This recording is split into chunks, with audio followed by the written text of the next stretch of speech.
Hey everyone, in this video I'm going to show you how to use the lavalier microphone that is in your media kit. This is what it looks like when it comes to us, but I'm sure that's not really what it looks like in your media kit. Often we'll throw it in this bag, and this is probably as good as it's going to look.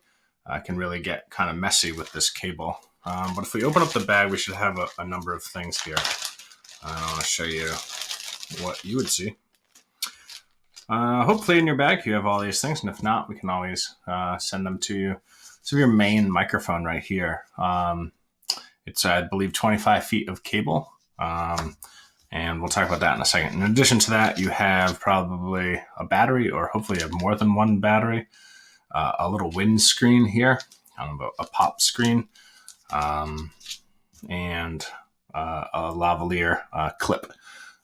Which you would need to kind of mount this on somebody. Maybe you have extras of these in your media kit. So here's the microphone. Let's take a look at this. This has some twisty ties here. I don't think this one has actually been used yet. And, you know, it might not look that pretty when you put it away, but hopefully you can kind of wind it up in a way that's not just stuffing 25 feet of wire into this bag. So we have a couple different sides to this, and then we have the middle part. So we'll kind of look at those all together, all connected with the wire. So this is the part, this is the actual microphone. So it's kind of right in there. And this is not really all that great by itself, and we have to mount it on somebody. You this is the kind of microphone that might go kind of up somebody's shirt, kind of from their waistband on up, and it both kind of hides the microphone but also gets out of the way so they're not grabbing or holding onto it. You know, touching the wires while you're recording with this is just going to end up with some noise. And you should test that out on your own. Give it a shot. You know, it's an awkward conversation, but you would want to ask that person to, you know, push this up their shirt, most likely, and then you could help them maybe when it's up near their collar, like figure out, well, what do you do with this? It's not easy. It's something you should try out. You know, try it out on yourself, try it out with somebody else in your household, so you can kind of get the hang of it a little bit. You know, and who knows, maybe we won't be really miking anyone this year, given the year it is. So I would send this up someone's shirt all by itself, and when it pops out the collar, then I'd put the other things on. So you've got your mic clip, and this little clip can go, I wouldn't snap it on the top. You'd probably, you know, you might break this. But if you put it on the bottom and then kind of slide it up like this, you can get it so it looks like that. I would go ahead and mount this on the person. Once it's on the person, we can talk about what that looks like in a second. Then I would go in here and use this windscreen and put it on the mic. You can certainly use the mic without this, but this is going to help make it just a bit better sound. And they pop off a lot, so that's why I would wait until it's mounted and on the person, and this is like the last thing you would do is just pull that thing on. Because it's the last thing you do, it might also be the first thing you do when it's, you know, your interview's over and you're putting this away. You might take this off, you might push this clip down, unclip it, and then ask the person, hey, can you take this back, you know, down your shirt and give it back to me. On the other side of this, we've got our plug for our camera. I'm trying to get this to focus here.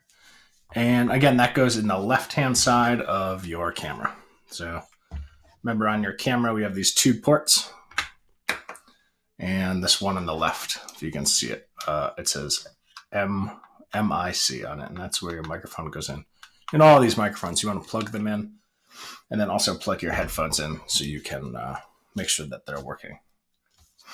And so in the middle of all this, you've got the kind of the thing that's giving this microphone power. All the microphones that go into this camera need power. Probably hard to see this, but you've really got an on-off switch here. It's unfortunate that, unlike the shotgun microphone, this doesn't tell you how the battery is doing. As a rule of thumb, if you have an important interview, you should be putting in a brand new battery. So on, off, and then you can turn it off when you're done, and maybe save that battery for practice. But again, these batteries are so cheap, and it's so important to get good quality sound that I would just swap a new one out for each of your interviews. There's a kind of a door on the back. You can kind of pop it open. And there's your battery compartment. There's no battery in this one. Here's a battery. They all say LR44 kind of on the back of them, kind of among some other things. Depends who made the battery. And when you put the battery in here, just take the text here and make sure that you can see that. So it's just going to sit in there like that. I'm going to put my door back on, kind of put the hinges in on one side, and then push down on the other side. And the battery's in. I can turn it on. And the real test is having this plugged into the camera, and then your headphones also plugged into the camera, and in making sure you can hear it, and you can, just to test it out, you can tap, tap, tap on the microphone, and that should be a significant sound in the camera. If none of that's working, it's time to kind of investigate. Microphones are notorious for needing a little bit of investigation, and that's always important, so we don't just rely on them. All right, let's talk about running this wire. You've got all this wire. Kind of want to run it usually on the ground to the person, often sitting in a chair. Maybe run it behind their chair so they don't have a chance to grab it. A lot of people are nervous on camera and they'll just grab it in front of them and start kind of playing with it in their hands, and it makes this awful noise. You won't hear it until you put your video card in a computer and then listen back to your video.